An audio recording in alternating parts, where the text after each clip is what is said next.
Hello everyone, I am Neha Yadav from Adarsh Shiksha Niketan High School.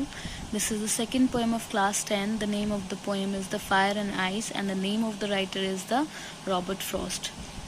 Okay, let's start. This poem is a meditation on the end of the world.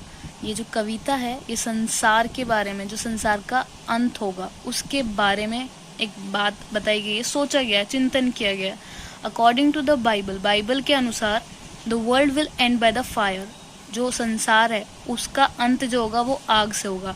But the modern scientist believe that in case of a nuclear war all life on this earth shall be Frozen two the death.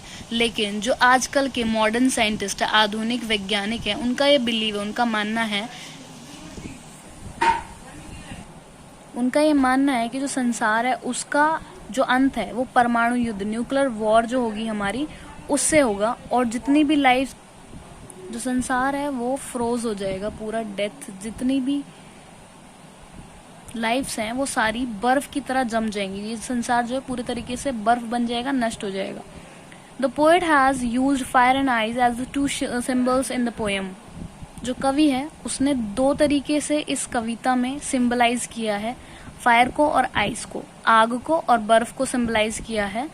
Fire represent Dzire, जो आग है वो हमारी इच्छाओं का प्रतीक है, and the ice represent hatred, और जो बर्फ है वो हेट्रेड, नफरत का प्रतीक मानी गई है. अमंग द मैनकाइंड, मानव जाति के प्रति जो घृणा, जो नफरत फैली हुई है उसको इस तरीके से सिंबलाइज किया गया. Desire and hate are the two deadly sins of the mankind. इच्छाएं और जो हमारी नफरत है वो बहुत ज्यादा डेडली सिंस का मतलब होता है श्राप होती हैं हमारी मैनकाइंड के लिए. मैनकाइंड मीन्स मानव जाति के लिए. मानव जाति के लिए दोनों ही चीजें बहुत ही ज्यादा खतरनाक और बहुत ज्यादा श्राप वाली हैं. They are as powerful weapons of the destructions as fire and ice can B.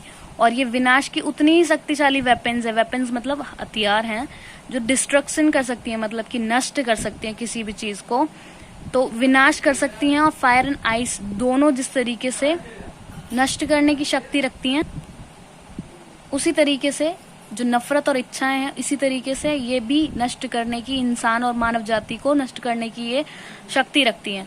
बर्फ और आग जो है, आग से पूरा वर्ल्ड खत्म हो सकता है. अगर एक बार कहीं पे आग लग जाए और वो ना बुझे तो पूरी दुनिया खत्म हो सकती है. ऐसे ही बर्फ है, अगर पानी पूरे तरीके से आ जाए सब जगह पे और बर्फ बन जाए तो सभी लोग मर जाएंगे. इसी तरीके से अगर इच्छाएं और हमारी जो नफरत है वो दिन ब दिन बढ़ती जा रही है, अगर इसी तरीके से बढ़ती रही तो मानव जाति का विनाश हो सकता है. तो बाइबल के अनुसार ये सब चीजें बताई गई हैं और कवि जो है इस धरती के बारे में, इस वर्ल्ड के बारे में चिंतन कर रहा है.